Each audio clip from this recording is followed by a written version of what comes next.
जय हिंद स्टूडेंट, सभी प्यारे बच्चे जो क्लास में जुड़ चुके हैं सभी प्यारे बच्चों को जय हिंद। बच्चों आज की क्लास में हम कवक यानी कि फंगस पढ़ने वाले हैं, फंगाई पढ़ने वाले, कवक जगत के बारे में पढ़ने वाले हैं। बिना किसी देरी के कवक पढ़ेंगे हम आज की क्लास में, उसके इम्पोर्टेंट एमसीक्यूज हम सॉल्व यहाँ पर करेंगे। चलिए तो स्टार्ट कर लेते हैं हम कवक की क्लास। स्टडी ऑफ फंगाई क्या कहलाता है, फटाफट से जब तक सभी बच्चे आंसर करिए कमेंट सेक्शन में। स्टडी ऑफ फंगाई क्या कहलाता है, कवकों का अध्ययन क्या कहलाता है, हम लोग ऑलरेडी पढ़ चुके हैं, सभी को इतना पता होना चाहिए क्या कहलाता है। माइकोलॉजी भूलना नहीं है बेटा, फाइकोलॉजी शैवालों का अध्ययन होता है, माइकोलॉजी कवकों का अध्ययन होता है, ध्यान रखिएगा। चलो क्वेश्चन का आंसर करिए फटाफट से। यीस्ट क्या है बेटा, यीस्ट किस में आता है, यीस्ट किस में आता है, ब्रायोफाइटा, एल्गी में, फंगाई में, बैक्टीरिया में, किस में नाम आया है यीस्ट का, खमीर जिसे हम कहते हैं, किस में आता है बेटा ये। तो आपने अभी यीस्ट का नाम किस में पढ़ा है मैडम, हमने तो अभी कवक में पढ़ा है कि कवक में आता है यीस्ट, जो कि एक कोशिकीय कवक है, अपवाद है कवक जगत का, जिसका यूज फर्मेंटेशन किण्वन की प्रक्रिया में अल्कोहल बनाने में किया जाता है। ठीक है चलिए आगे बढ़ते हैं। कवक की कोशिका भित्ति किसकी बनी होती है, अभी मैंने आपको बताया the cell wall of fungi is made up of. ये सारे कॉमन क्वेश्चन है और कई बार एग्जामों में पूछे जाते हैं। बहुत अच्छे, सभी स्टूडेंट अपने आंसर करते जाइए, जो आंसर नहीं कर रहे हैं वो मैच करते जाइए और ध्यान से पढ़िए। ठीक है चलो किसकी बनी होती है, तो मैडम काइटिन की बनी होती है, आपने अभी बताया। सेल्यूलोज की प्रोटिस्टा की होती है, प्लांट की होती है, और काइटिन किसकी होती है, और पेप्टाइडोग्लाइकन की बैक्टीरिया मोनेरा की होती है। बिल्कुल चले आगे बढ़ने से पहले मोड ऑफ न्यूट्रिशन हम देख लेते हैं। बिल्कुल बहुत अच्छे, जिन बच्चों के आंसर आ रहे हैं मोड ऑफ न्यूट्रिशन की बात कर लेते हैं हम, पोषण के प्रकार। अब आपको पता चल गया है कि जो कवक होते हैं क्या नहीं होता है मैडम, इनमें क्लोरोफिल होता नहीं है। तो बेटा जिसके पास क्लोरोफिल नहीं है वो खाना खुद से नहीं बना सकता ना, खुद से खाना नहीं बना सकता है। क्या स्वपोषी नहीं होगा वो, उसको डिपेंड रहना ही पड़ेगा। अब जैसे कि हम हैं, अब हमारे पास क्लोरोफिल है नहीं, है ना, होता तो हम सनलाइट में खड़े हो जाते और खाना बन जाता और हमें किसी और से खाने लेने की जरूरत नहीं पड़ती, लेकिन हमारे पास भी नहीं है। ऐसे के ऐसे ही फंगस के पास भी बेटा क्लोरोफिल नहीं होता है, नॉट प्रेजेंट, क्लोरोफिल नहीं है, नहीं होता है। ठीक है अब नहीं है तो ये ऑटोट्रॉप्स होंगे क्या, स्वपोषी होंगे क्या, नहीं होंगे, डिपेंड रहना पड़ेगा अपने खाने के लिए, अपने खाने के लिए किसी पर निर्भर रहना पड़ेगा। इसीलिए सारे कवक, सारे फंगाई जो होते हैं हेट्रोट्रोप्स होते हैं, विषम पोषी होते हैं। विषम पोषी वो जिनको अपना खाना के लिए दूसरे पर निर्भर रहना पड़ता है। ठीक है तो एक भी ऑटोट्रोफ नहीं मिलेगा, स्वपोषी नहीं मिलेगा, सारे विषम पोषी होंगे। 3 तरह के होते हैं, आप जानते हैं, पढ़ चुके हैं। मृतोपजीवी, सेप्रोफाइटिक जो सड़े गले मृत कार्बनिक पदार्थों के ऊपर रहते हैं और वहां से अपना खाना प्राप्त करते हैं। दूसरे परजीवी होते हैं, पैरासाइटिक होते हैं। क्या होते हैं, परजीवी होते हैं, जो दूसरों के ऊपर रहते हैं और उन्हें कोई फायदा नहीं पहुंचाते बल्कि नुकसान पहुंचाते, बीमारियां करते और अपना खाना ले लेते। तो परजीवी होंगे कुछ कवक बेटा, कुछ फंगाई, और कुछ होंगे सिम्बायोटिक सहजीवी। सहजीवी अच्छे हैं, सहजीवी अपना खाना भी ले लेते और सामने वाले को फायदा भी पहुंचाते हैं। सिम्बायोटिक तो 3 तरह के, हम तीनों के एग्जाम्पल जरा देख लेते हैं। कौन कौन से कवक मैडम, सेप्रोफाइटिक बता दूं आपको कि जैसे पौधे, पौधे क्या हैं, मैक्सिमम स्वपोषी होते हैं। इसी तरह से बेटा जो कवक हैं मैक्सिमम, ज्यादातर जो फंगाई होते हैं सेप्रोफाइटिक, मृतोपजीवी होते हैं, सड़े गले मृत कार्बनिक पदार्थों पर उगते हैं और अपना खाना प्राप्त करते हैं। ठीक है ये इनका मोड ऑफ न्यूट्रिशन यानी कि खाने का प्रकार देख रहे हैं। और इसी के कारण अगर आपसे पूछ ले क्या कि 5 जगत में से बता दो, मोनेरा, प्रोटिस्टा, फंगाई, प्लांटी और एनिमिलिया, इन 5 में से बता दो कि कौन सा जगत, किंगडम डीकंपोजर यानी कि अपघटन करता होता है, तो बेटा कौन सा होता है, ध्यान रखिएगा। फंगस। इन्हें डीकंपोजर्स कहते हैं, ध्यान रखना। ये वाला जगत पूरा डीकंपोजर्स यानी कि अपघटनकर्ताओं से भरा पड़ा है। डीकंपोजर्स बिल्कुल क्या है ये? अपघटन करता है। सारे कवक अपघटन करता है, डीकंपोजर्स है। मैक्सिमम सेप्रोफाइटिक मिलेंगे, व्रतोपजीवी मिलेंगे। ठीक है, चलिए अब हम एक एक करके इनके उदाहरण देख लें कि मैडम कौन से सड़े गले पे मिलेंगे, कौन से पैरासाइटिक परजीवी होंगे और कौन से सहजीवी होंगे। तो चलिए सबसे पहले सेप्रोफाइटिक की का देख लेते हैं, रिवीजन कर लेते हैं। सेप्रोफाइटिक मृतोपजीवी जो सड़े गले मृत कार्बनिक पदार्थों पर रुकते हैं और अपना खाना प्राप्त करते हैं। इसमें ध्यान रखना सारे मैक्सिमम कवक इसी में आते हैं। कुछ के नाम मैंने यहाँ लिख दिए जो इंपॉर्टेंट है, कई बार आप सुनोगे क्वेश्चन में। म्यूकर, मार्शेला, मोर्शेला, पेनिसिलियम वेरी इंपॉर्टेंट, इसके तो कई सारे क्वेश्चन आ जाते हैं। पेनिसिलियम होता क्या है? तो कवक है बेटा। किसने खोज करी थी? तो अलेक्जेंडर फ्लेमिंग ने खोज करी थी 1928 में। और क्या काम है? इससे क्या बनाया जाता है? इससे एंटीबायोटिक बनाई जाती है, प्रतिजैविक दवाई बनाई जाती है, प्रतिजैविक। ये कहाँ मिल रहा है बेटा पेनिसिलिन आपको? मैडम कवक जगत में मिला। और कहाँ पर मिला? व्रतोपजीवी कवक के अंदर मिला। ठीक है, और राइजोपस कहाँ देखने को मिला होगा? आपने कहीं ना कहीं अपनी डेली लाइफ में राइजोपस देखा होगा, लेकिन ब्रेड के ऊपर जो काली और हरे कलर की फफूंद लग जाती है ना, ब्रेड या रोटी के ऊपर, वही राइजोपस है बेटा। इसीलिए इसको ब्रेड मोल्ड के नाम से जाना जाता है। ब्रेड मोल्ड का मतलब समझ गए? ब्रेड या रोटी के ऊपर जो हरे हरे और काले काले कलर की फफूंदी होती है उसे ही कहते हैं क्या? राइजोपस। तो ये सारे क्या है बेटा? सेप्रोफाइटिक है, मृतोपजीवी। चलिए अब बात कर लेते हैं पैरासाइटिक परजीवी। आप जितनी भी बीमारियां पढ़ोगे, हाँ फर्स्ट एंटीबायोटिक है बिल्कुल penicillin. First antibiotic Alexander Fleming के द्वारा खोज की गई थी, वर्ल्ड वॉर में इसका यूज किया गया था सबसे पहले। ठीक है, चलिए पक्सीनिया का नाम आपने सुना होगा, वेरी इंपॉर्टेंट है बेटा, इससे क्वेश्चन बन जाता है। पक्सीनिया क्या है? पक्सीनिया एक बीमारी है, पक्सीनिया नामक के कवक से होगी। कवक से होने वाली पैरासाइटिक बीमारी है ये क्या है? गेहूं के ऊपर लगने वाला रस्ट यानी गेहूं का सफेद काला रोग।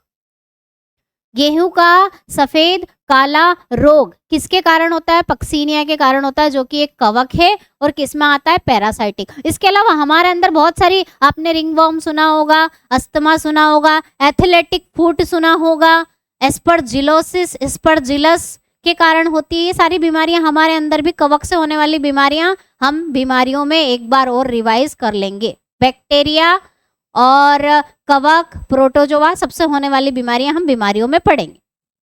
ठीक है, तो ये याद रखना ये सारे परजीवी है। पक्सीनिया परजीवी है। परजीवी वो होते हैं जो दूसरे को बीमार कर देते, नुकसान पहुंचाते, कोई फायदा नहीं करते।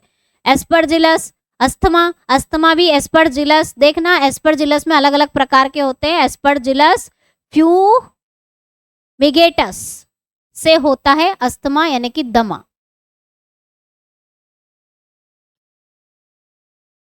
ठीक है, हाँ ब्लैक, देखो उसका कलर है ना, कहीं कहीं पर भूरा दिखता है, कहीं सफेद दिखता है, कहीं ब्लैक दिखता है। तो इतना याद रख लो।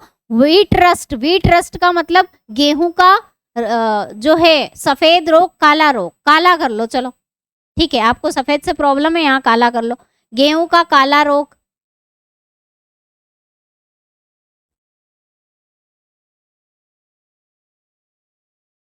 गेहूं का काला रोग क्या हिंदी में नहीं है बेटा? हिंदी में नाम नहीं है, ये अंग्रेजों के दिए हुए नाम है, ऐसे याद रखना। चलिए आगे बढ़ते हैं। तो ये पैरासाइटिक परजीवी फंगाई के उदाहरण हैं, इनसे क्वेश्चन बन जाते हैं, इसलिए उदाहरण हमने लिखे हैं। किससे क्या बीमारी होती है, ऐसे क्वेश्चन बन जाते हैं।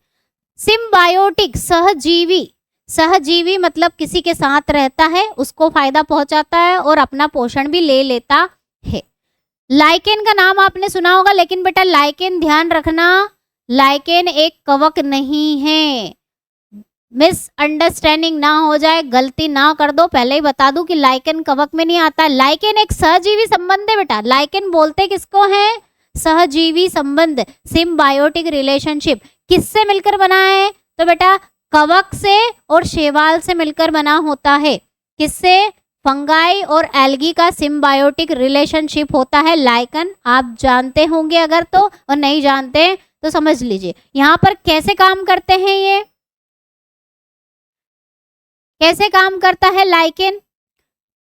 देखो आप जानते हो कि फंगस के पास मैडम क्लोरोफिल नहीं होता है, तो फंगस को तो किसी और पर डिपेंड रहना पड़ेगा, निर्भर रहना पड़ेगा अपने खाने के लिए। तो ये क्या करता है, जितने भी न्यूट्रिशन है एनवायरनमेंट से वो लाके किसको दे देता है बेटा? एल्गी को दे देता है, शैवाल को दे देता है। और शैवाल के पास क्लोरोफिल होता है, तो ये न्यूट्रिशन, खाना पानी, जो हवा पानी जो भी चाहिए इसको, नमी और जो भी न्यूट्रिशन चाहिए वो सब शैवाल को लाके देगा। और शैवाल खाना बनाएगा तो वो खाना शैवाल खुद भी खाएगा और इसको भी खिलाएगा। ठीक है, तो हम इनको ऐसे याद कर सकते हैं कि मेन है जो राशन लाता है, एक आदमी घर में राशन लाता है और एक वुमेन क्या बनाती है? खाना बनाती है, औरत खाना बनाती है। इस तरह से लाइकेन का सहजीवी संबंध होता है। ठीक है, इसे लाइकेन कहते हैं। अब लाइकेन के ऊपर बहुत सारे क्वेश्चन बनते हैं बेटा, बहुत इंपॉर्टेंट है। चलो देख लेते हैं कौन कौन से क्वेश्चन यहाँ पर बनेंगे। इसे पॉल्यूशन इंडिकेटर बोलते हैं, इसे प्रदूषक संकेतक कहा जाता है। क्यों? क्योंकि जहां प्रदूषण होगा वहां ये उगता नहीं है, वहां ये आपको मिलेगी नहीं। ठीक है, स्पेशली मैडम कौन सा वाला प्रदूषण के इंडिकेट करता है, ये बताता है, तो सल्फर डाइऑक्साइड। सल्फर डाइऑक्साइड से होने वाला जो प्रदूषण है वहां पर तो बिल्कुल भी लाइकेन नहीं मिलता है, तो इसीलिए इसको बोलते हैं कि ये क्या है? प्रदूषण संकेतक है। ठीक है, और इसके बाद आपने एसिड बेस इंडिकेटर लिटमस का नाम सुना है ना? वो लिटमस भी कहाँ से मिलता है? लाइकेन से ही मिलता है। ये दूसरा उपयोग है इसका। यहाँ से भी क्वेश्चन कि लिटमस पेपर जो है हम यूज करते हैं वो कहाँ से बनाया जाता है, कहाँ से मिलता है? तो लाइकेन से मिलता है। और इसके अलावा इसके उपयोग देखें तो बहुत सारा इसका मेडिसिन बनाने में उपयोग है, बस इतना ध्यान रखना है आपको। इसको खाने की तरह भी यूज करते हैं बहुत सारी जगहों पर। और मेन इंपॉर्टेंट एक और यूज, दो तो हमने अच्छे वाले पढ़ लिए, तीसरा वाला ये भी याद रखना है कि मिट्टी का निर्माण करता है ना? ये क्या है? मिट्टी का निर्माण कैसे करता है? आप सभी को बता दूं कि मिट्टी बनती है चट्टानों से, पत्थरों से। जब पत्थर टूटेंगे तभी क्या बनेगी? मिट्टी बनेगी। तो लाइकेन क्या करता है? ऐसे एंजाइम छोड़ता है जिससे क्या होता है कि वो जो पत्थर है उसकी वेदरिंग हो जाती है, उसका अपघटन हो जाता है, वो टूट जाता है और मिट्टी बन जाती है। इसीलिए सॉइल फॉर्मेशन में भी इसका उपयोग किया जाता है ना? बिल्कुल, एक प्रकार का रसायन चट्टानों पर छोड़ता है और उन्हें अपघटित कर देता है, इसलिए मिट्टी का निर्माण में भी ये सहायक है। बिल्कुल। चलो अब दूसरा, कल किसी ने पूछा था ना मैडम लंबे लंबे पौधों की गांठों में क्या पाया जाता है? तो बेटा फंगस है और उसको कहते हैं माइकोराइजा। मुझे नाम याद नहीं आ रहा था, आज याद है, क्लास में आ गया है, तो देख लो माइकोराइजा क्या है। तो इसको माइकोराइजा नहीं बोलेंगे, एक लंबा सा पेड़ है। माइकोराइजा मिलेगा कहाँ? माइकोराइजा कहाँ मिलता है? जो लंबे लंबे ऊंचे ऊंचे पेड़ होते हैं ना, बड़े बड़े पेड़ होते हैं, उनकी जड़ों में क्या मिलता है? कवक मिलता है, कवक फंगस मिलता है। जो क्या करके देता है? जो पानी अवशोषित करने में मदद करता है जड़ों को, उन पेड़ों की। क्या करता है? पानी अवशोषण करने में मदद करता है। कौन? फंगस। उन पौधों, उन पेड़ों को, क्योंकि पेड़ों को पानी बहुत चाहिए रहेगा, है ना? जड़ को मदद करेगा कि आओ और पानी एब्जॉर्ब कर ले, तो यहाँ मिलता है फंगस। और इन दोनों का जो संबंध है उसी को हम क्या बोलते हैं? माइकोराइजा। ये संबंध को माइकोराइजा कहा है, ना कि इन फंगस को माइकोराइजा कहा। फंगस का नाम माइकोराइजा नहीं है, ध्यान रख लेना। किसको कहा है? ये जो सहजीवी संबंध है बड़े बड़े पेड़ों के साथ कवक का, इसको माइकोराइजा बोलते हैं। ठीक है, आ गई बात समझ में? तो ये माइकोराइजा भी क्या है? एक सहजीवी संबंध है कवक का दूसरों के साथ में। अब लाइकेन की बात कर लें तो बेटा जो लाइकेन है ना, लाइकेन हमने पढ़ लिया है कि लाइकेन तो ये होता है, लेकिन लाइकेन आता किसके अंदर है मैडम? लाइकेन को किस में रखा गया है? क्वेश्चन पूछ लिया जाता है एग्जाम में। लाइकेन को बेटा किस में रखा गया है? प्लांट किंगडम में रखा गया है, प्लांटी में रखा गया है। ठीक है, पादप जगत में रखा गया है। पादप में कहां पर मिलते हैं? ये सबसे छोटे वाले थेलोफाइटा, थेलोफाइटा में रखा गया है इसको बेटा, थेलोफाइटा। ये सहजीवी संबंध है, इसलिए हम कवक में पढ़ रहे हैं। ठीक है, ये सहजीवी संबंध है, इसलिए इसको हम कवक में पढ़ रहे हैं। बाकी लाइकेन का ध्यान रखना, अगर पूछे तो तुम तो बोलोगे मैडम ने कवक में पढ़ा है, हम तो कवक लगा दे। कवक नहीं बेटा, पादप जगत में आता है, थैलोफाइटा में आता है लाइकेन। ठीक है, चलिए, तो ये ध्यान रखना। आगे बढ़ते हैं। ये सहजीवी संबंध में माइकोराइजा और लाइकेन से बहुत क्वेश्चन बनते हैं। क्वेश्चन करिए फटाफट से सभी, अगर आपको समझ में आ गया अच्छे से तो। विच of the following is a pollution indicator plant? अब तो आप फटाफट से आंसर कर दोगे। हाँ बिल्कुल, शैवाल, कवक, लाइकेन या फर्न? तो पॉल्यूशन इंडिकेटर इसमें से कौन सा है? तो बोलोगे मैडम लाइकेन, है ना, लाइकेन है। सल्फर डाइऑक्साइड का पॉल्यूशन इंडिकेटर करता है। आगे, लाइकेन जो एक नग्न चट्टान पर भी पारिस्थितिक अनुक्रम को प्राप्त करने में सक्षम है। हमने इकोलॉजिकल सक्सेशन पढ़ चुके हैं और आगे भी उसको रिवाइज करेंगे। पारिस्थितिक अनुक्रम में लाइकेन की बहुत बड़ी महत्वपूर्ण योगदान है, क्योंकि ये मिट्टी बनाता है। पारिस्थितिक अनुक्रम शुरू करने के लिए मिट्टी चाहिए होती है, और मिट्टी कौन बनाता है? लाइकेन। तो इसीलिए लिखा है कि लाइकेन जो कि एक खुली चट्टान जहां पर कुछ भी नहीं है वहां पर उगेगा और उसको मिट्टी में बदल देता है, यानी कि पारिस्थितिक अनुक्रम करता है, इकोलॉजिकल सक्सेशन में मदद करता है। किसका सहजीवी संघ है या संबंध है? किसका है? शैवाल और कवक का। शैवाल और कवक का।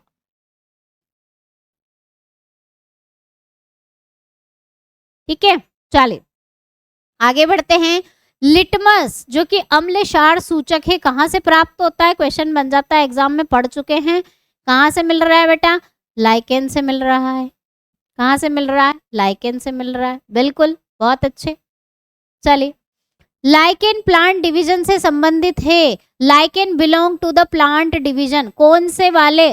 प्लांट वाले भाग में। पादप को अलग अलग पादपों में बांटा गया है ना, अलग अलग पादपों में बांटा गया। Thallophyta, bryophyta, pteridophyta, gymnosperm, angiosperm, अलग अलग प्रकार के क्या होते हैं? प्लांट, जो कि हम कल की क्लास में पढ़ेंगे।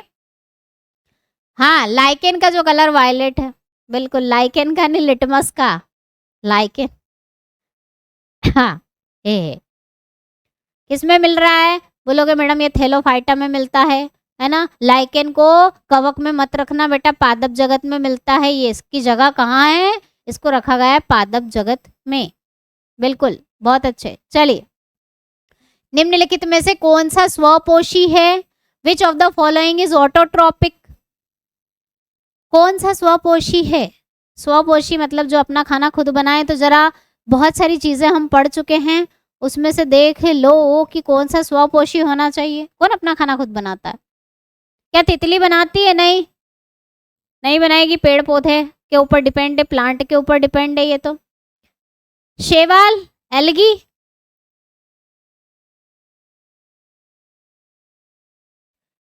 ग्रोसोफर या मशरूम?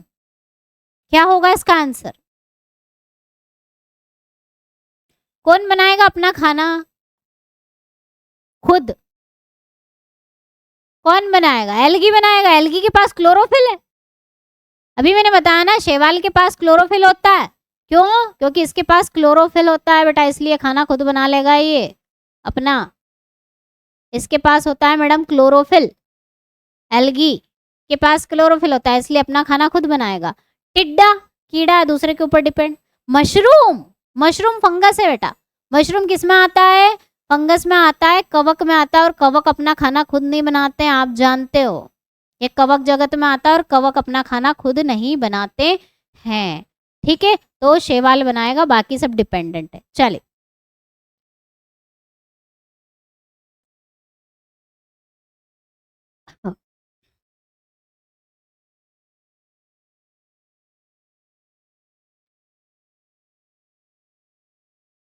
आगे बढ़ने से पहले पहले हम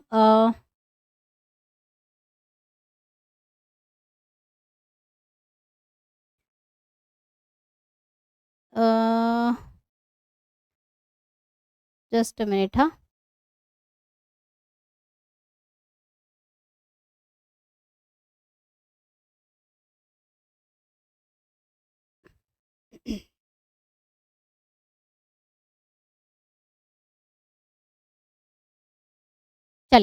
क्वेश्चन सॉल्व करिए फटाफट। निम्नलिखित में से कौन सा मृतोपजीवी कवक है? सेप्रोफाइटिक आपको बता चुकी हूं मैं, क्या होगा आंसर? आई थिंक सभी का आंसर आ ही गया है। ये तो सेप्रोफाइटिक है ही नहीं, ये तो ऑटोट्रॉप है, स्वपोषी है। अमरबेल परजीवी है बेटा। अमरबेल क्या है? परजीवी, पैरासाइटिक प्लांट है ये, परजीवी पौधा है, खा जाएगा। जिस पेड़ पर होगा उस पेड़ को मार डालता है, खा जाता है, उसके सारे न्यूट्रिशन ले लेता है। एलगी स्वपोषी है, स्वपोषी ऑटोट्रॉप्स है। टैपवर्म पैरासाइटिक बोल सकते हैं। Penicillium, option D is the right answer, बिल्कुल करेक्ट है, बहुत अच्छे। पेनिसिलियम क्या है मैडम? एक कवक है, और कवक तो परजीवी होते हैं। सेप्रोफाइटिक यानी कि मृतोपजीवी, अभी हमने मृतोपजीवी के उदाहरण देखे थे। हाँ चलिए, पक्सीनिया ग्रेमिनस कवक से होता है। पक्सीनिया जो रोग मैंने बताया अभी, वो कौन से कवक से होता है? मतलब फंगस से होता है, लेकिन क्या है? क्या है पक्सीनिया? अभी हमने उसका डिस्कशन करा। पक्सीनिया के ऊपर क्वेश्चन बन जाते हैं, इंपॉर्टेंट है पक्सीनिया वाला। गन्ने में लाल सड़न को बोलेंगे, आलू में लेड ब्लांट, मनुष्यों में दाद, या गेहूं में ब्लैक रस्ट? क्या होगा? गेहूं में ब्लैक रस्ट की बीमारी, व्हीट रस्ट भी बोलते हैं इसको, गेहूं का रस्ट भी बोला जाता है, या ब्लैक रस्ट भी बोल सकते हैं। ब्राउन कलर भी होता है, ब्राउन रस्ट भी इसको कहते हैं। ऑप्शन डी पक्सीनिया ये वाली बीमारी है। इनमें से कौन सा एक मृतजीवी है या मृतोपजीवी है? विच of the following is saprotrophs या सेप्रोफाइटिक? कबूतर, मेल, कुकुरमुत्ता, मशरूम, या शैवाल? सेप्रोफाइटिक, सेप्रोफाइटिक का मतलब समझो, मृतोपजीवी जो सड़े गले मृत कार्बनिक पदार्थों पर उगता है और अपना भोजन प्राप्त करता है। तो कौन सा होगा बेटा? एल्गी तो ऑटोट्रॉप से स्वपोषी है, ये तो स्वपोषी है बेटा, ये स्वपोषी है, ये अपना खाना खुद बनाता है, इसके पास क्लोरोफिल होता है। सेप्रोट्रॉप्स का मतलब समझो, मृतजीवी का मतलब समझो, जो सड़े गले, मृतोपजीवी भी बोलते हैं इसको, मृतोपजीवी। सेप्रोफाइटिक वो कवक होता है, इसमें से कवक कौन सा है? कुकुरमुत्ता, मशरूम। मशरूम जो हम खाते हैं, जो प्रोटीन का अच्छा स्रोत है, वो क्या है? कवक है। चलिए, टाइप्स ऑफ, यहां पर हम फंगाई देख लेते, कितने प्रकार के कवक होते हैं। तो बेटा 4 प्रकार के होते हैं। क्या होते हैं? 4 प्रकार के कवक होते हैं। कौन कौन से होते हैं मैडम? एस्कोमाइसिडीज, बेसिडोमाइसिडीज, ड्यूरोमाइसिडीज और फाइकोमाइसिडीज। चारों के नाम याद रखना है बेटा, यहां से क्वेश्चन बन जाते हैं। ज्यादा डीप में नहीं जाओगे, लेकिन नाम तो कम से कम याद रखना है कि कवक कितने प्रकार के होते हैं। कवक 4 प्रकार के होते हैं। क्या होते हैं?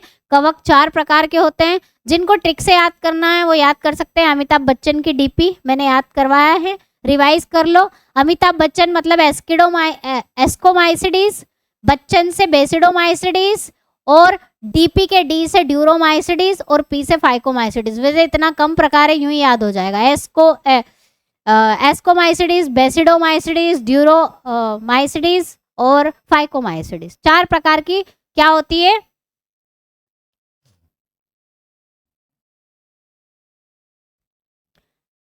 कवक होती। किसके अंदर क्या आता है जरा एक बार रिवाइज कर लो फटाफट से। एस्कोमाइसिडीज जो है, इसमें उदाहरण याद रखना है आपको, एस्परजिलस का और पेनिसिलियम का, ये याद होना हो। लेकिन एस्परजिलस का बहुत ज्यादा उपयोग है इंडस्ट्रियल लेवल पर, इससे एसिटिक एसिड बनाया जाता है, आगे हम यूज देखेंगे। पक्सीनिया जो हम पढ़ा अभी हमने, जिससे गेहूं में बीमारी होती है, काला रस्ट, ब्लैक रस्ट या व्हीट रस्ट, वो किससे होती है? बेसिडोमाइसिडीज वाला है। एगेरिकस, वेरी इंपॉर्टेंट बेटा, मशरूम का वैज्ञानिक नाम क्या है? जो टिक लगाए हैं उतने एग्जाम्पल आपको याद रखना है, बाकी आप अगर याद रख सकते हैं तो कर लीजिए, नहीं रख सकते तो रहने दीजिए। एगेरिकस किसको बोलते हैं बेटा? एगेरिकस बायोस्पोर पूरा नाम है, मशरूम का पूछ लिया जाता है कभी कभी एग्जाम में। मशरूम का वैज्ञानिक नाम, साइंटिफिक नेम।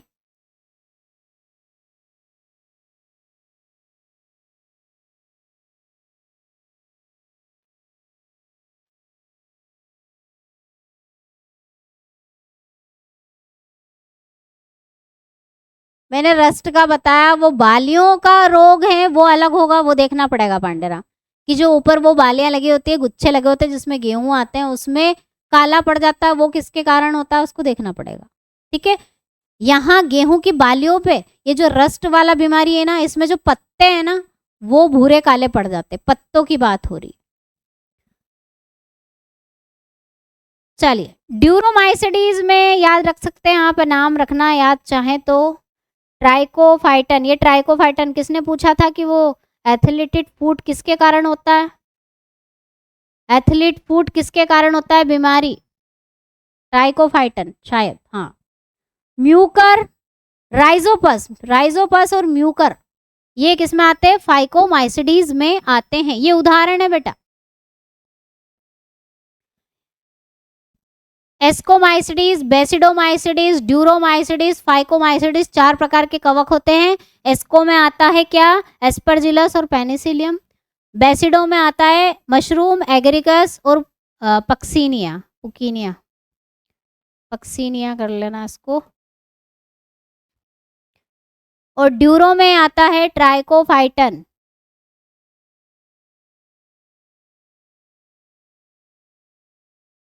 और फाइको में आता है क्या, म्यूकर या राइजोपस, दोनों आते हैं। ठीक है, चलिए। पेंसिलियम पेनिसिलियम कर लेना है इसको। ठीक है, चलिए फटाफट से क्वेश्चन कर लीजिए बेटा, इंपॉर्टेंट वाले ही हैं। पेनिसिलियम, पेनिसिलियम किससे संबंधित है, याद ही हो गया होगा, रट गया होगा ये तो। किस में आता है वैसे, एस्को में आता है, फाइको में आता है, बेसिडो में आता है, ड्यूरो में आता है, किस में आता है,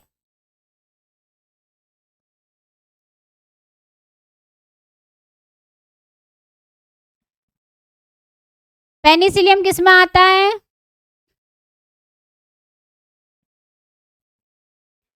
एस्को, फाइको, बेसिडो, ड्यूरो।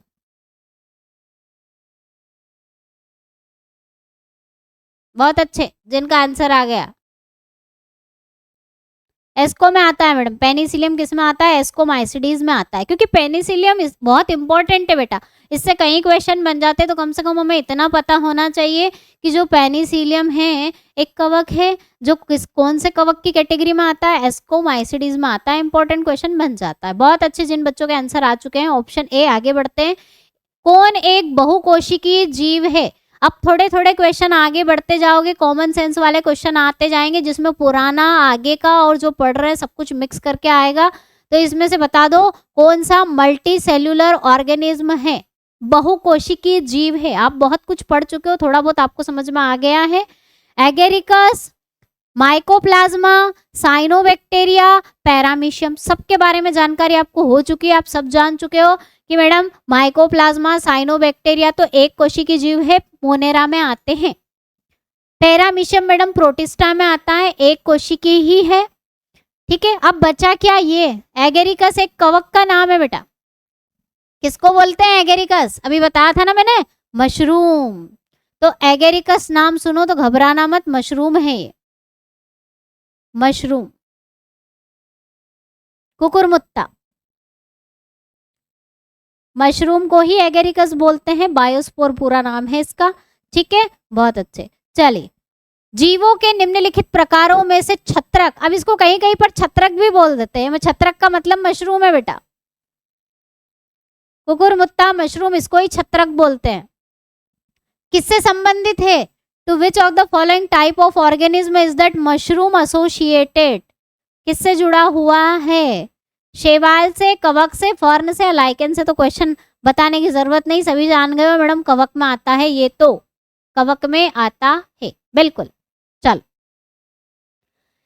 पेनिसिलियम एक है, पेनिसिलियम क्या है मैडम, फंगस है, कवक है। ज्यादा टाइम वेस्ट नहीं करना, फटाफट से टिक करते हैं, आगे बढ़ते हैं। निम्नलिखित में से कौन सा पौधे में होने वाला कवक रोग नहीं है, ये कवक में से होने वाले रोग हैं जो पौधों में होते हैं, इनमें से बताना है आपको कौन सा नहीं है। कौन सा नहीं है, गेहूं का कीट, व्हीट रस्ट है, हमने पढ़ लिया अभी। साइटस कैंकर की बीमारी किसके कारण होती है, हमने इसको पढ़ा है, ये साइट्रस कैंकर वाला शब्द कहीं यूज करा है हमने, कहीं तो यूज करा है। गन्ने की लाल सड़न, red rot of sugarcane. अंकुर का आर्द्र पतन का मतलब ये होता है बेटा डैम्पिंग ऑफ द सीडलिंग। आर्द्रता का पतन हो जाना मतलब कमी हो जाना अंकुरण के समय में कौन कर देता है? फंगस कर देता है। तो ये सारी बीमारियां अगर जिनको आती है वो टिक कर लो, और जिनको नहीं आती हैं वो देखो, ये वाली, ये गलने की लाल सड़न वाला रोग और अंकुर का आर्द्र पतन वाली की जो बीमारी होती है सब कवक के कारण होती है। सब किसके कारण होती है? ये कवक के कारण। सिट्रस कैंकर हमने बैक्टीरिया में नाम सुना होगा, ये बीमारी बैक्टीरिया से होती है, जीवाणु से होती है बेटा। जीवाणु, बैक्टीरिया से होने वाली बीमारी है सिट्रस कैंकर।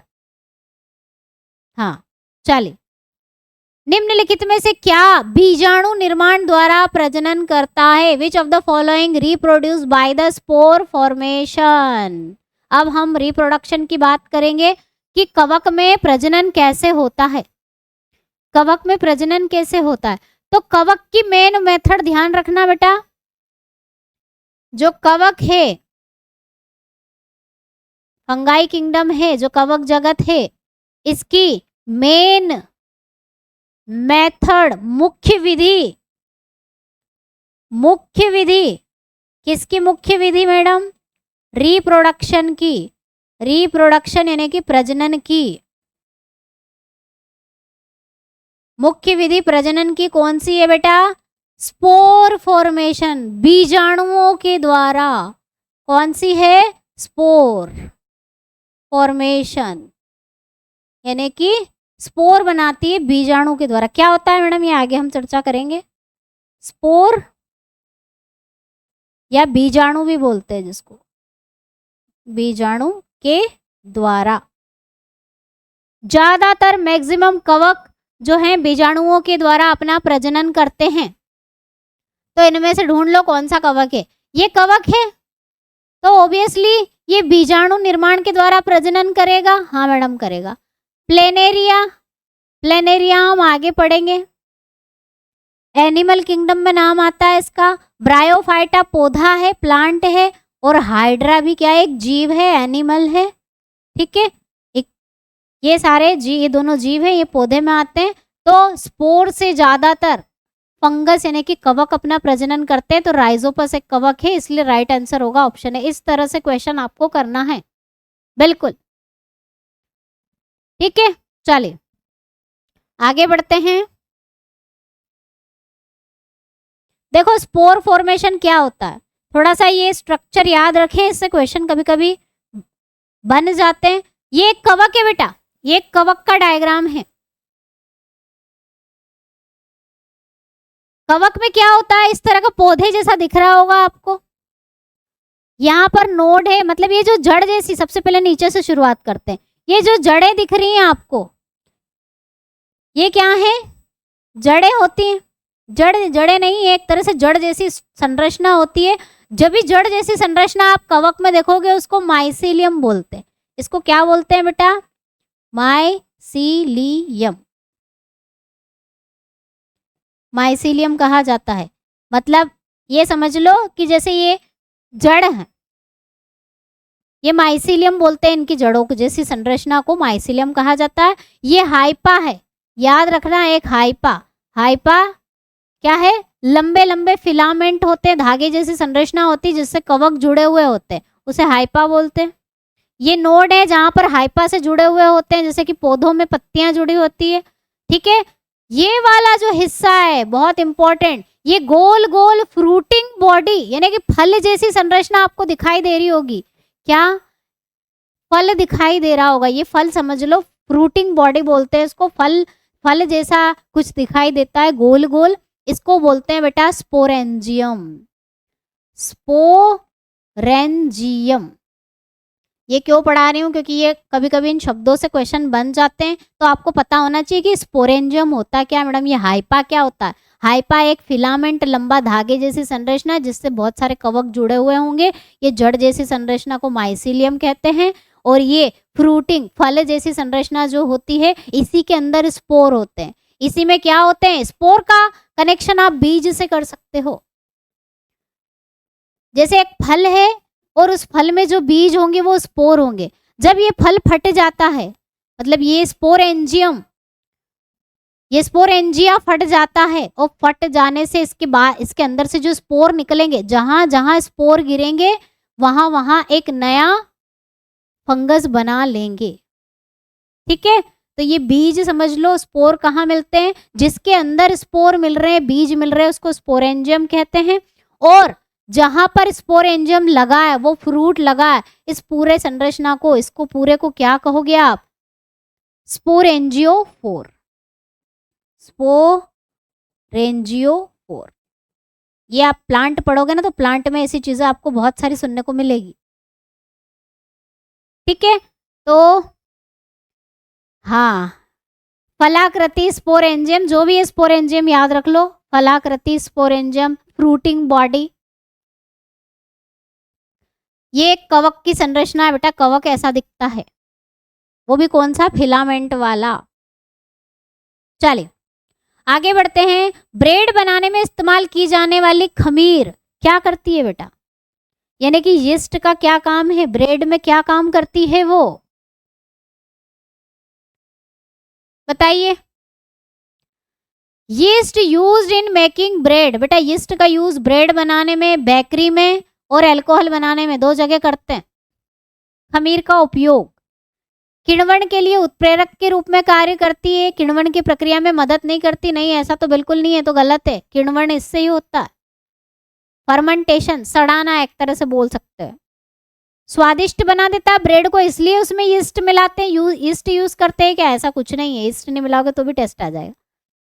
संरक्षक के रूप में कार्य करता है क्या, प्रिजर्वेटिव के रूप में कार्य करता है क्या, इससे ब्रेड खराब नहीं होती, यीस्ट मिला दो ब्रेड खराब नहीं हो गया, ऐसा नहीं है। ये क्या करता है बेटा, एंजाइम छोड़ता है, हम पढ़ेंगे आगे कैसे एंजाइम बनाता है, कैसे ब्रेड बनाता है, यीस्ट पूरी प्रोसेस आगे की क्लासेस में आप बायोलॉजी में अच्छे से समझेंगे।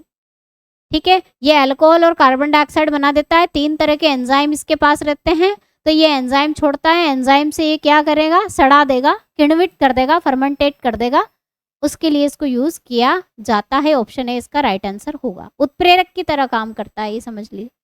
चलिए, शैवाल निम्नलिखित में से किस समूह से संबंधित है, वैसे शैवाल प्लांट में पढ़ेंगे ही हम, लेकिन जो शैवाल है यानी कि एल्गी है, वो कौन से ग्रुप में आता है, एल्गी को कहाँ रखा है बेटा, शैवालों को कहाँ रखा है, तो शैवालों को कहाँ रखा है, कहाँ रखा है, पादप जगत में रखा है। पादप जगत में मैडम कहाँ रखा है, जहां लाइकेन है, लाइकेन के साथ ही मिलेगा ये थैलोफाइटा में।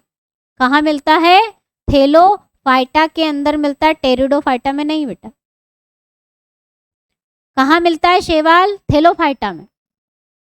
लाइकेन, शैवाल सब प्लांट में, पादप जगत में थैलोफाइटा में मिलते हैं। ठीक है, चलिए, निम्नलिखित में से कौन सा कथन कवक के बारे में गलत है, विच ऑफ द फॉलोइंग स्टेटमेंट आज इनकरेक्ट अबाउट द फंगस, कवक के बारे में गलत कथन बता दो कौन सा है।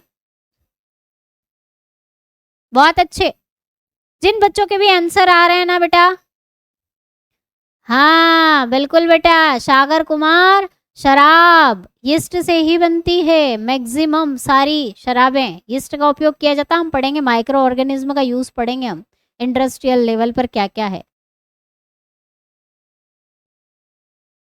क्या होगा, पहला ऑप्शन पढ़े, खमीर को छोड़कर सभी कवक बहुकोशिकीय जीव है, बिल्कुल।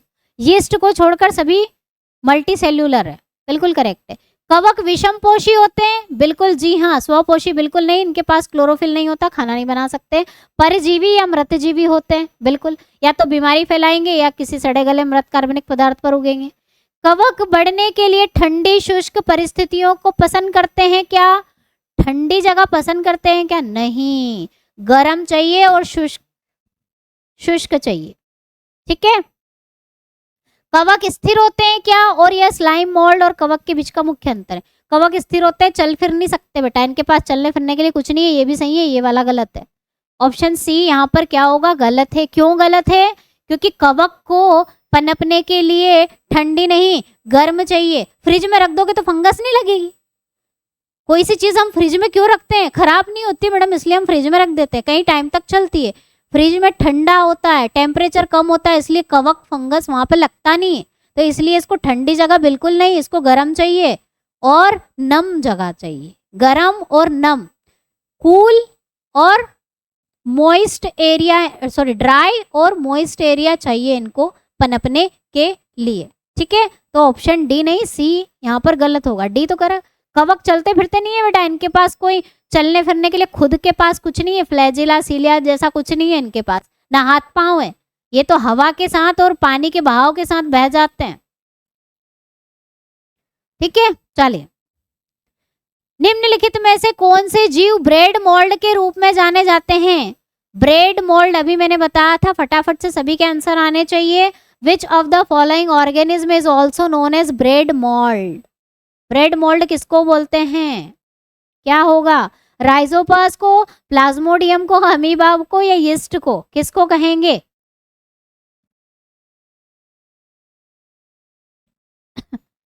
किसको कहोगे? राइजोपस को कहते हैं बेटा। जो ब्रेड के ऊपर, रोटी के ऊपर देखते हैं ना काली और हरे कलर की फफूंद, वो राइजोपस होता है। क्या होता है? राइजोपस होता है। जिन बच्चों का आंसर आ चुका है ऑप्शन है बिल्कुल करेक्ट है, वेरी गुड। चलिए नेक्स्ट है, ये राइजोपस का स्ट्रक्चर है, कैसा दिखता है मैडम ये? तो बेटा ये अभी हमने जो फ्रूटिंग बॉडी और एक कवक की संरचना देखी थी ना, सेम वही। ठीक है,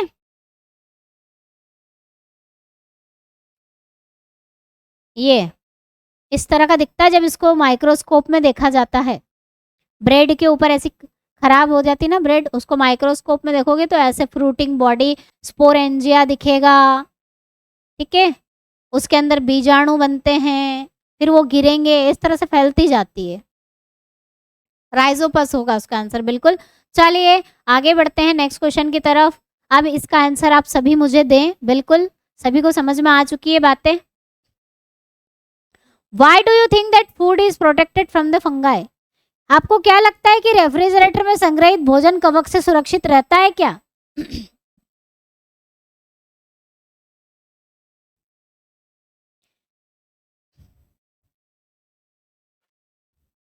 फ्रिज में खाना खराब क्यों नहीं होता है? क्या रीजन है?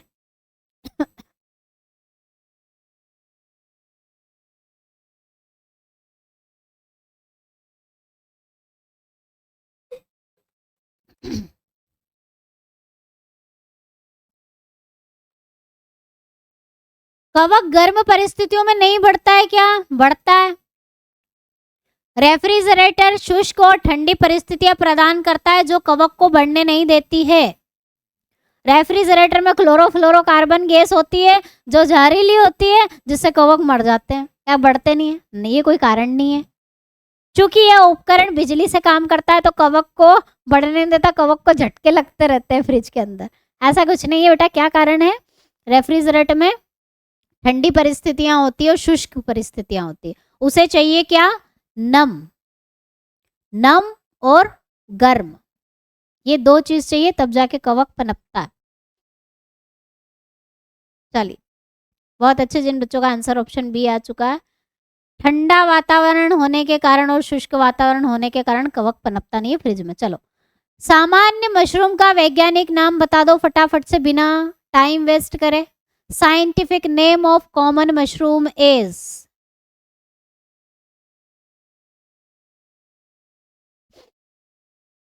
एल्बुगो बोलते हैं क्या? एगेरिकस बोलते हैं क्या? या स्टोलोर निफर बोलते हैं या म्यूसिडे बोलते हैं? तो ज्यादा सोचने की जरूरत नहीं है बेटा। एगेरिकस बायोस्पोर इसका नाम है, वैज्ञानिक नाम है मशरूम का, कुकुरमुत्ते का। ठीक है, चलिए रिप्रोडक्शन देख लेते हैं बेटा। बहुत क्वेश्चन हो गए, अब थोड़ा सा रिवाइज कर लेते हैं थ्योरी।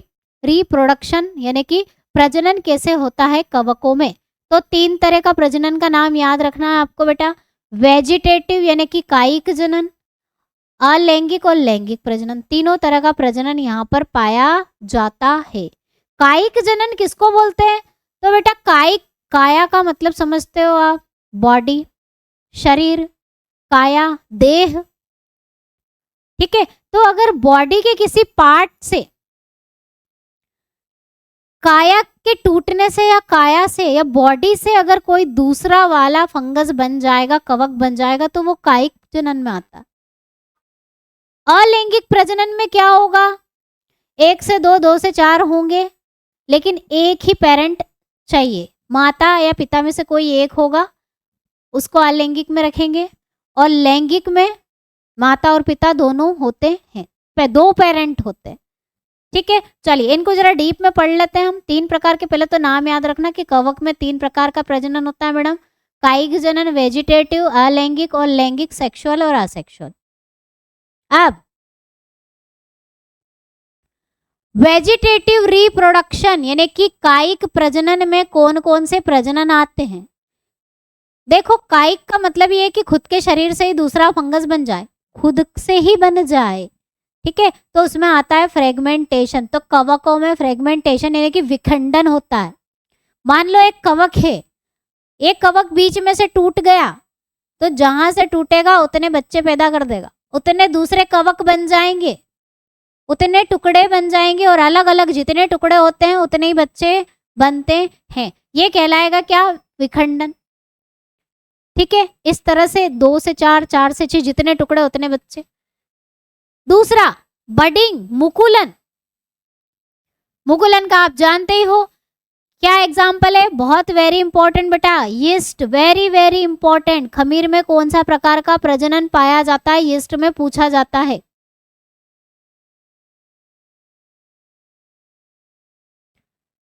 ये एक कवक है, इस कवक में यहां से एक और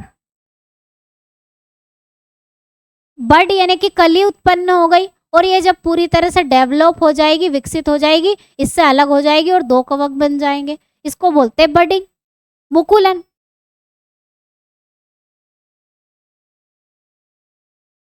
इसमें कली बनती है, बड बनती है, इसलिए बडिंग यानी कि मुकुलन बोलते हैं। तीसरा फिजन या बाइनरी फिजन बोल दो, द्विविखंडन। एक कवक है, एक कवक का डीएनए मटेरियल डबल हो गया, और डबल हो गया और ये अलग अलग 2 कवकों में बदल गया, तो विखंडन, द्विविखंडन, फिजन या बाइनरी फिजन भी इसको बोल सकते हो आप। बाइनरी का मतलब होता है 2 टुकड़े, तो बाइनरी फिजन,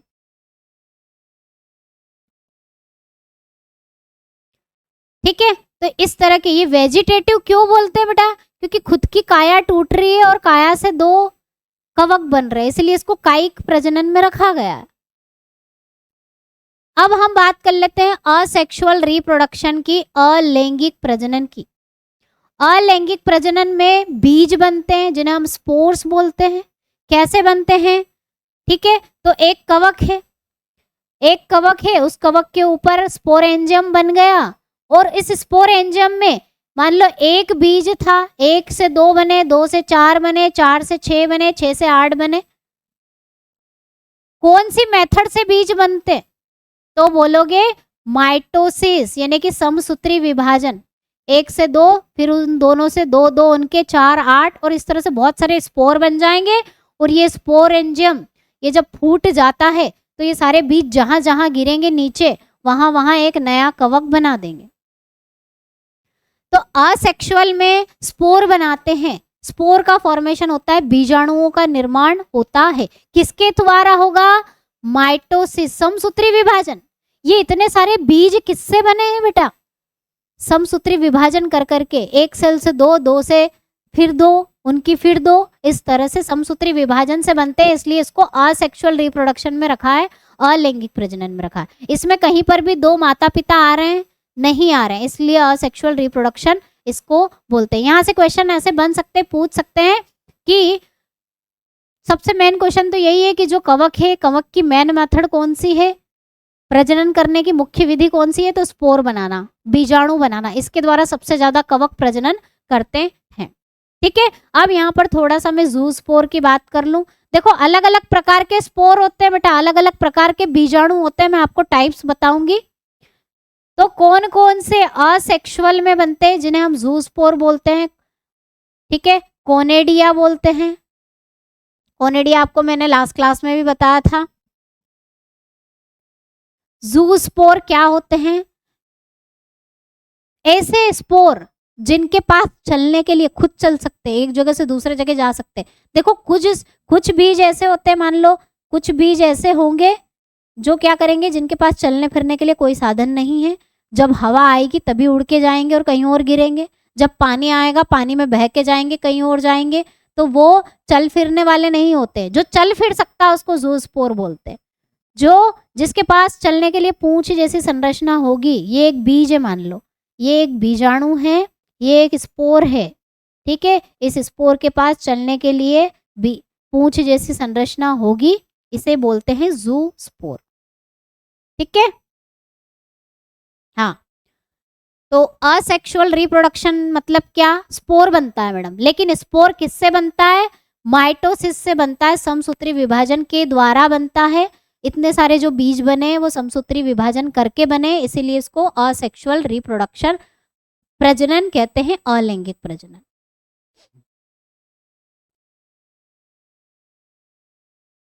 ठीक है, चलो अब हम लैंगिक जनन यानी कि सेक्सुअल रिप्रोडक्शन की बात कर लेते हैं।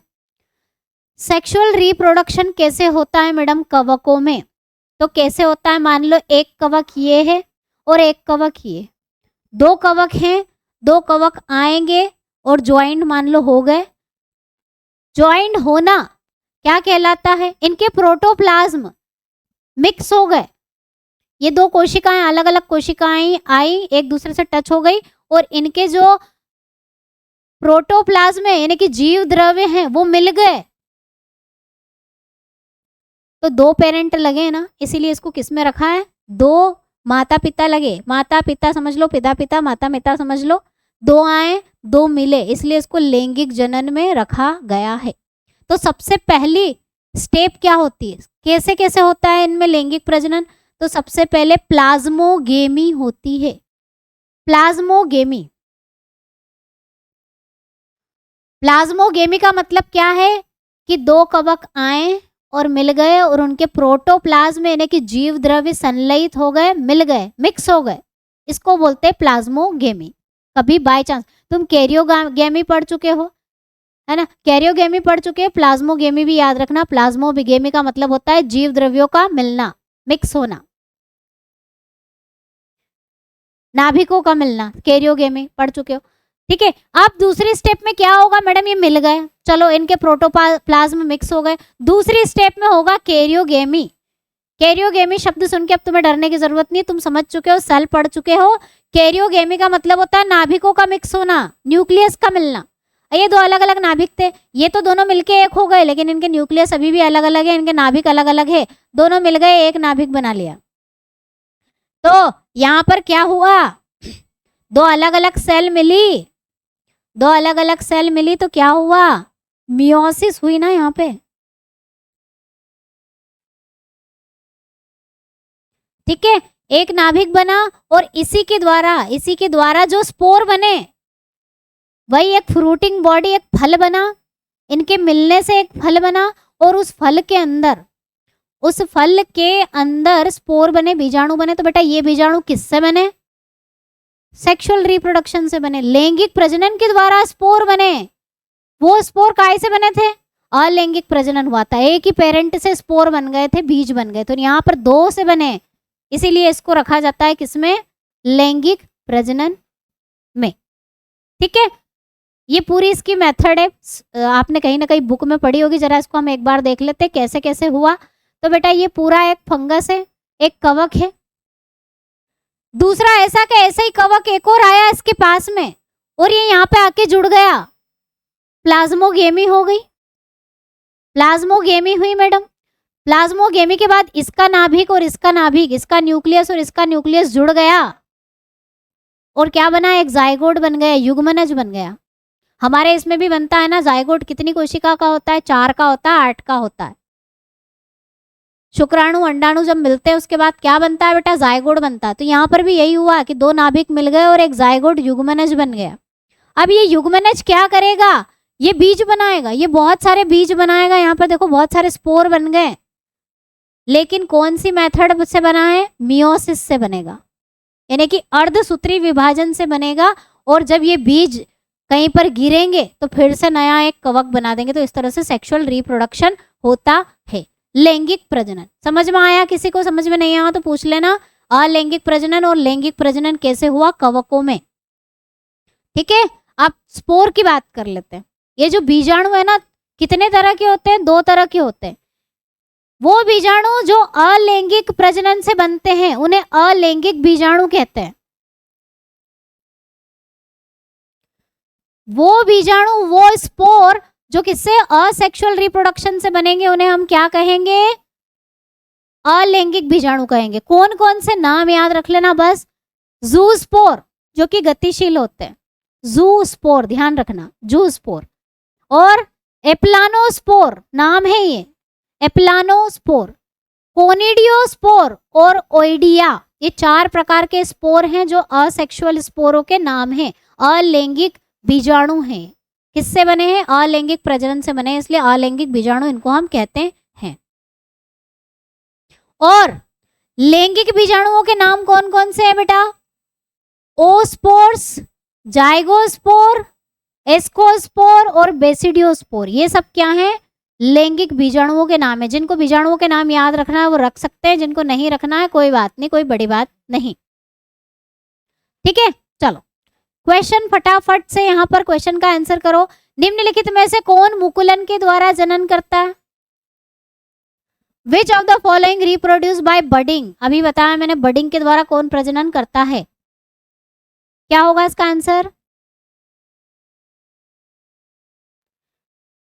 अमीबा, पैरामीशियम, प्लाज्मोडियम या यीस्ट। ट्राई करिए, सभी की तरफ से आंसर आना चाहिए बिल्कुल।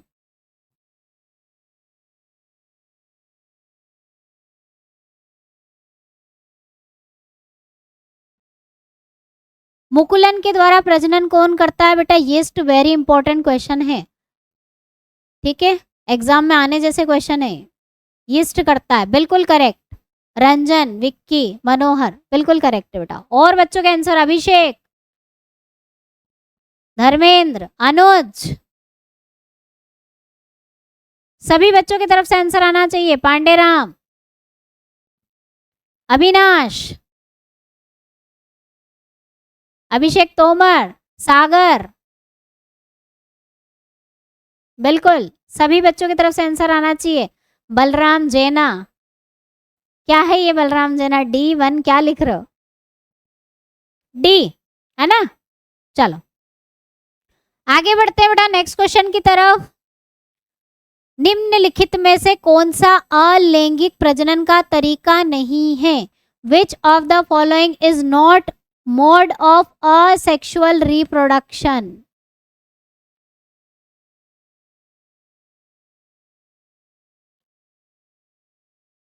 बताइए जल्दी से, इनमें से कौन सा अलैंगिक प्रजनन का तरीका नहीं है, बताना है।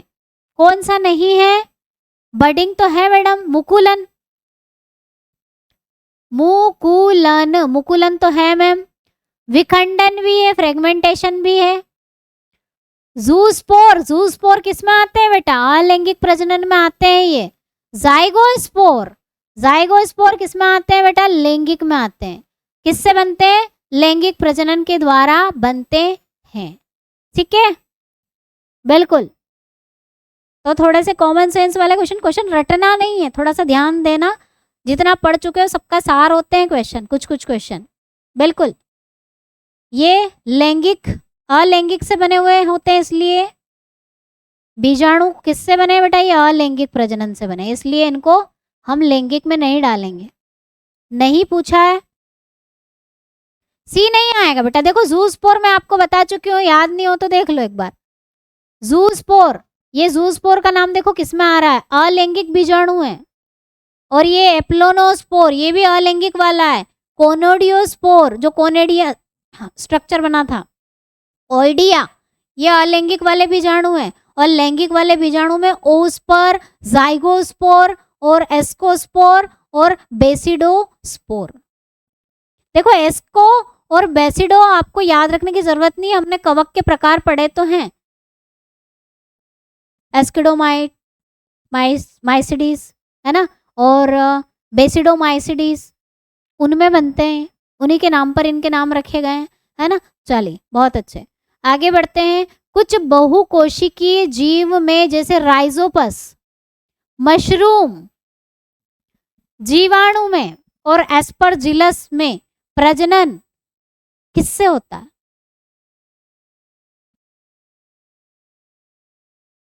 किससे होता है?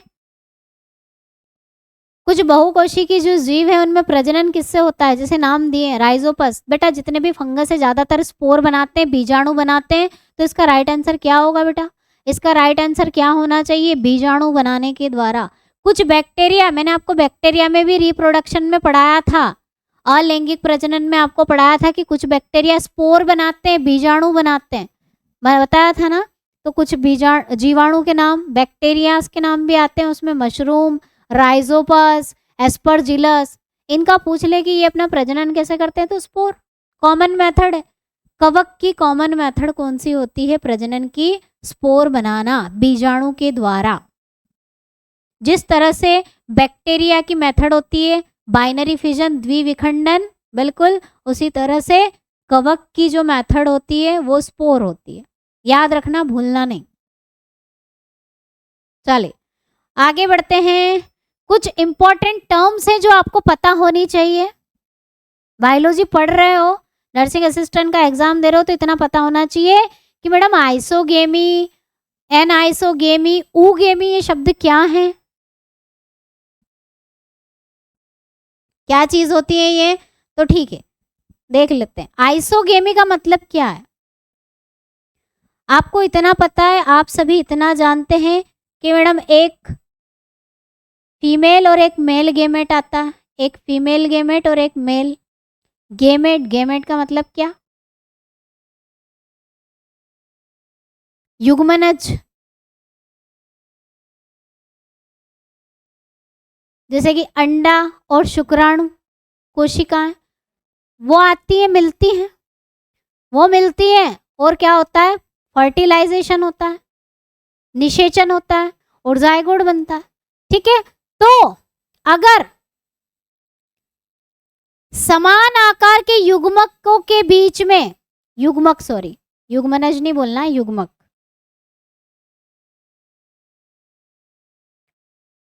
अगर ये गेमेट का साइज बेटा सेम होता है, दो जो मिल रहे मिलने वाली कोशिकाएं हैं उनका आकार अगर एक जैसा, कोई परिवर्तन नहीं, same to same, copy paste वाली हो, तो किस तरह का? उसे आइसोगेमी बोलते हैं। उनका मिलना, फ्यूज होना, फर्टिलाइजेशन बोल सकते हो एक तरह से, निषेचन होना। सेम प्रकार की कोशिकाओं का निषेचन होता है तो उसे हम आइसोगेमी बोलते हैं। ठीक है, और एन आइसोगेमी का मतलब क्या है बेटा? कि असमान आकार के युग्मक अगर मिल रहे हैं, ये तो आइसोगेमी मान लो हो गया। ये हमारे में आइसोगेमी नहीं होता, ध्यान रखना। एक छोटी सेल है और एक बड़ी सेल आके मिल रही है, अलग अलग शेप की हैं, अगर इनका फर्टिलाइजेशन हो रहा है, फ्यूजन हो रहा है, मिल रही है, तो इस तरह का मिलना क्या कहलाता है बेटा? Anisogamy. एक बड़ा और एक छोटा, एन आइसोगेमी। ठीक है, और दो सेल ऐसी है बेटा जिसमें से जो मादा वाली है यानी कि फीमेल वाली है वो चल नहीं सकती, जैसे कि हमारे अंदर अंडाणु, ठीक है, वो खुद नहीं चल सकता, उसको धक्के दे के पहुंचाया जाता है ना। अगर ये नॉन मोटाइल है, अचलित अवस्था वाली है, जो चल नहीं सकती,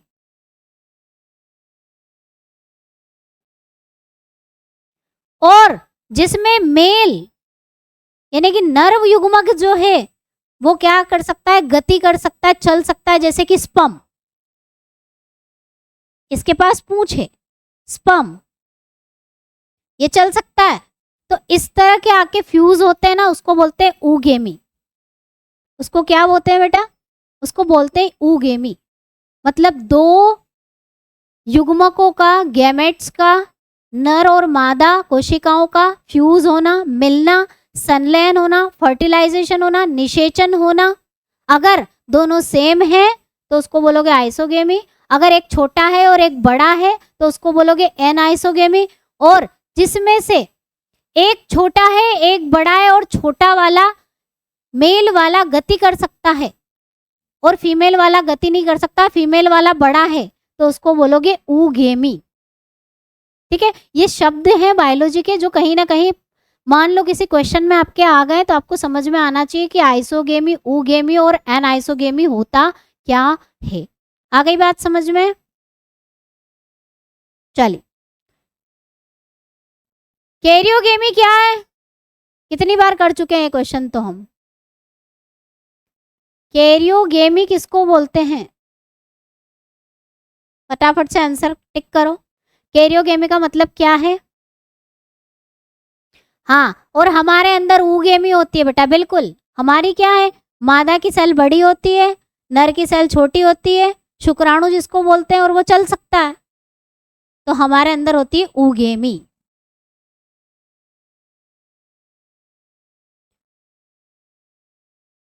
और एनाइसोगेमी भी, एनाइसोगेमी भी बोल सकते हैं, विक्की पूनिया बिल्कुल करेक्ट बेटा। एनाइसोगेमी में एक बड़ा और एक छोटा होना चाहिए, तो दोनों है, ऊगेमी और एनाइसोगेमी दोनों है हमारे अंदर, बिल्कुल करेक्ट। नाभिकों का संलयन होना, नाभिकों का जुड़ जाना, फ्यूज हो जाना, क्या कहलाता है बेटा? कैरियोगेमी होता है। चलिए, यूजेज ऑफ फंगाई देख लेते हैं बेटा हम फटाफट से। कवकों के उपयोग, क्वेश्चन आते हैं यहां से। रिसाइकलिंग करने में कवक का बहुत ज्यादा योगदान है बेटा, क्योंकि कवक काम क्या है? चीजों को सड़ाने का काम ही करता है। जिस पे लग जाएगा वो चीजें समझ लो खराब हो गई, सड़ जाती है, डिस्ट्रॉय हो जाती है, इसीलिए तो इनको डीकम्पोजर यानी कि अपघटन करता कहते हैं। क्या बोलते हैं बेटा? अपघटन करता बोलते हैं।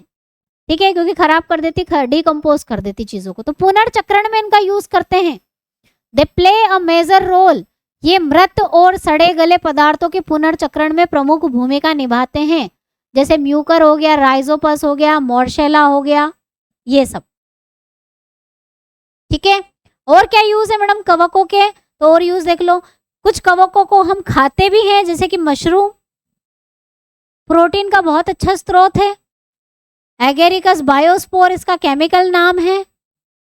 मशरूम को खाया जाता है भोजन के रूप में। मोर्शेला को भी खाया जाता है, कहीं कहीं जगहों पर, ज्यादातर मशरूम खाया जाता है।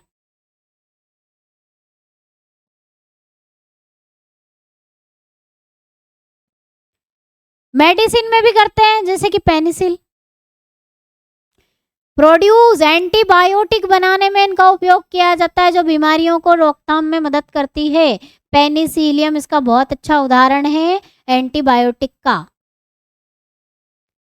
स्ट्रेप्टोमाइसिन, नियोमाइसिन, टेरामाइसिन, ये सब एंटीबायोटिक बने हुए हैं कवक के द्वारा।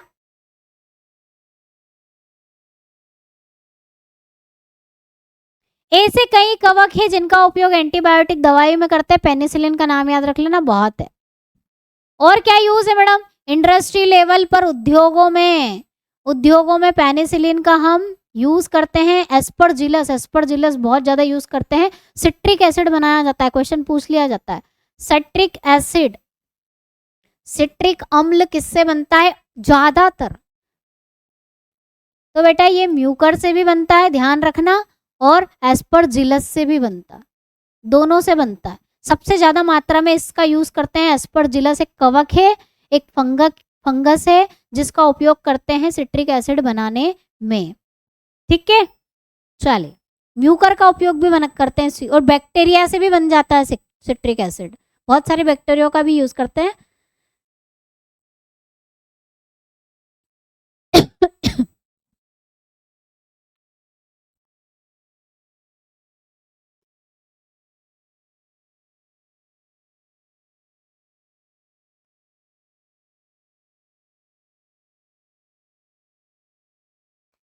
हाँ विक्की, पेनिसिलियम भी सेप्रोफाइटिक पढ़ा तो था हमने भी। चलो आगे बढ़ते हैं, फटाफट से क्वेश्चन करो।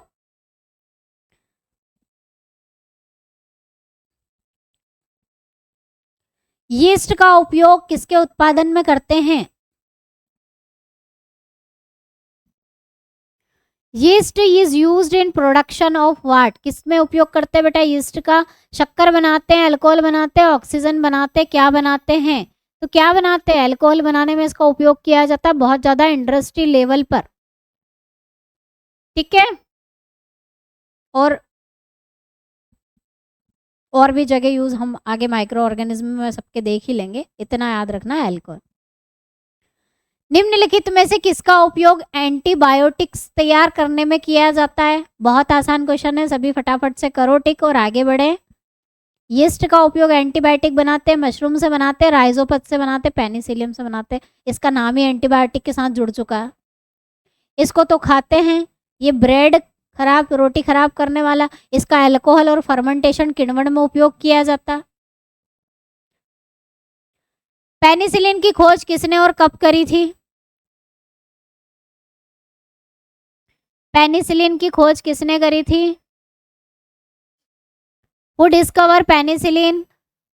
ज्यादा टाइम वेस्ट नहीं करना, अलेक्जेंडर फ्लेमिंग ने तो करी थी, लेकिन डेट याद रखना कब करी थी। कब करी थी? 1928 में।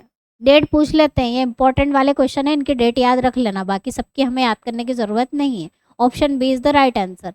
डेट भी याद रखना 1928। चलिए, साइट्रिक अम्ल के उत्पादन का औद्योगिक स्रोत बता दो। The industrial source of the production of citric acid.